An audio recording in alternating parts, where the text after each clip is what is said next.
Today, I've been thinking about homemaking and when homemaking doesn't necessarily come naturally to you. Because I think I've spent a lot of years believing that I was probably just one more thing away from finally figuring it out. Like one more appliance or gadget, and that will change my life. One more trip to IKEA, and surely my house will finally become functional. One more Pinterest board, and I too will have a beautiful, organized home. Maybe there's another book I need to read. Maybe somebody else has finally cracked the code and written down the exact system I need to become a better homemaker. Or maybe if I binge enough HGTV, something will eventually seep in through osmosis. And there isn't necessarily anything wrong with any of those things. I found useful ideas in books. I bought things that genuinely improved our home. I like looking at beautiful houses as much as anybody else. But I think all of those things can also become distractions. Because as long as I'm looking for the next solution, I don't necessarily have to sit down and really contemplate the reality of my home today. And that's a much less exciting thing to do. Nobody is selling you the revolutionary new product called pay attention to your own house for 6 months and figure out where everything keeps going wrong. That's not particularly marketable. Instead, there's always another product, system, service, routine, or organizational method promising that life will become easier if you just add this one thing to your already overwhelmed and underserving home. And I want to be careful with those words. I'm not saying that your home is overwhelming. And I'm certainly not saying that your home is undeserving of beautiful things. I'm saying sometimes the home itself becomes overwhelmed.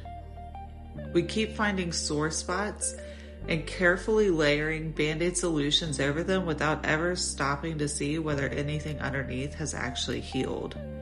Another basket, another organizer, another schedule, another appliance, another system, another thing we're now responsible for maintaining. Eventually, you can have an entire house full of solutions and somehow still have all the original problems. And the house becomes underserving, not undeserving. It isn't serving the people who live there particularly well. And of course, there's another popular answer to this problem that goes almost completely in the opposite direction. And that's just get rid of everything. Own the bare minimum. If there's less to clean, less to wash, less to organize, and less to maintain, then you'll finally have all this extra time to enjoy the things that actually matter. And I've tried versions of that too. There are absolutely things I appreciate about simplifying. We don't need endless amounts of stuff. But I've discovered that going too far in that direction creates a completely different problem for me. There's no margin for human error. If you have exactly enough dishes to get through the day, forgetting to run the dishwasher suddenly matters quite a bit. If your laundry system depends on everything being washed at exactly the right time, forgetting to move one load to the dryer matters. You have someone who gets sick, there's an unexpected outing, a child spills something, you get home late, you forget something, because apparently the people living in my carefully optimized household continue insisting on being human. And suddenly this beautifully minimal system starts demanding a surprising amount of mental energy just to keep it functioning. Those little ankle biter tasks can't be allowed to slip through the cracks because there's no buffer built into the system. For me, the exchange wasn't worth it. I hadn't actually reduced my mental load. I just traded managing stuff for managing scarcity. So I've been trying to think about homemaking differently. Maybe your home is less like a puzzle that you're eventually going to solve and more like a highway you're learning to travel.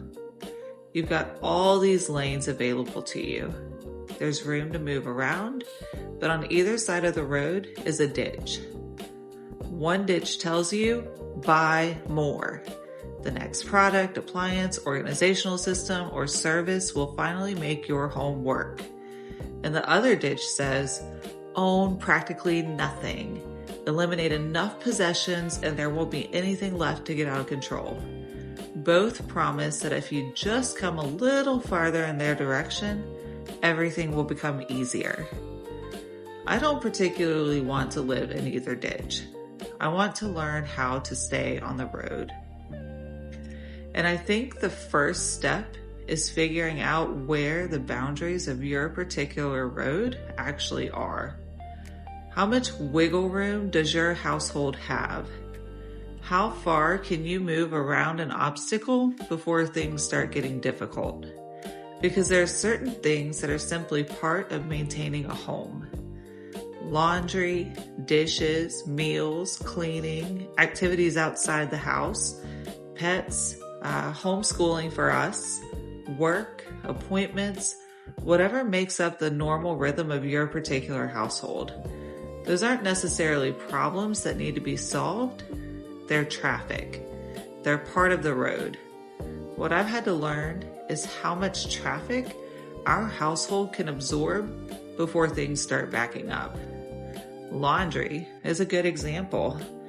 I've learned that I can probably go a day, max 2, without doing laundry and recover fairly quickly.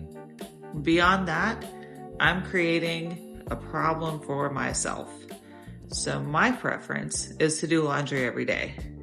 Not because I discovered the ultimate laundry system. Not because everyone should do a load of laundry every morning. It's just where I've discovered our boundary is. Someone else's family might be able to do laundry twice a week and be perfectly happy. That's wonderful. That's their road. Dishes are similar. I can leave the dishes for one meal and still comfortably cook and serve the next one. But I'm going to hate it. I'll be trying to prepare food while navigating around a sink full of dishes, and I've learned that it makes the entire process feel more difficult to me. So that's another boundary. Floors are another example. There are 10 people living in our house. That's 20 feet traveling in and out all day before we even start counting paws and fur. If I don't sweep or vacuum at least once a day, I notice it very quickly. Again, that doesn't mean everyone needs to vacuum every day. It means I've learned something about my house. We're also currently adjusting to having 3 activities each week that take us outside the home. A couple of those are newer for us. So right now I'm learning that stretch of road.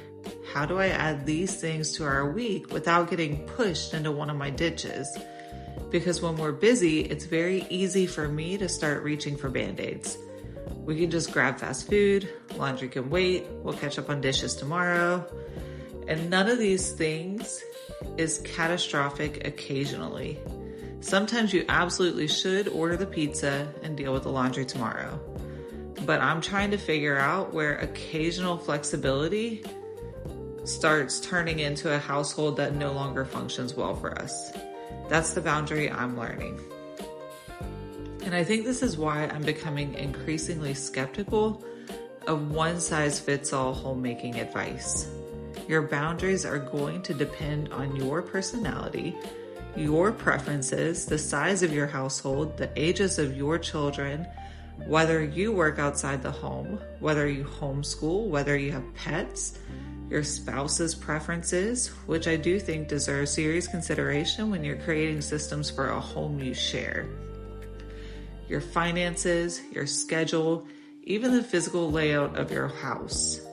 There are simply too many variables for somebody on the internet to hand you the perfect system. They can give you ideas. They can show you what's working for them. Sometimes you'll discover something brilliant that genuinely improves your life. but they can't learn your road for you. And maybe that's what homemaking is starting to mean to me.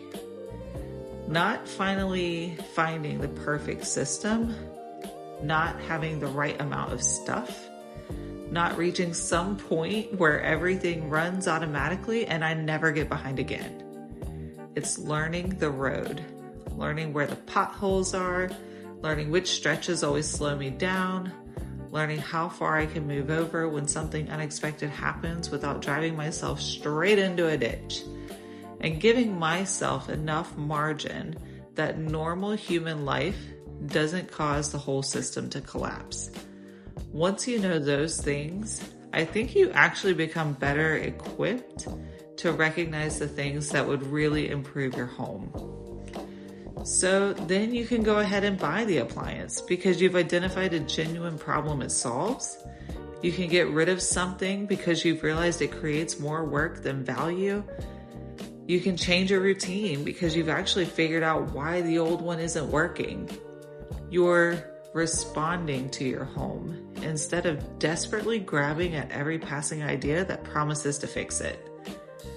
So maybe if homemaking doesn't come naturally to you, because it doesn't to me, the answer isn't finding someone else's perfect route.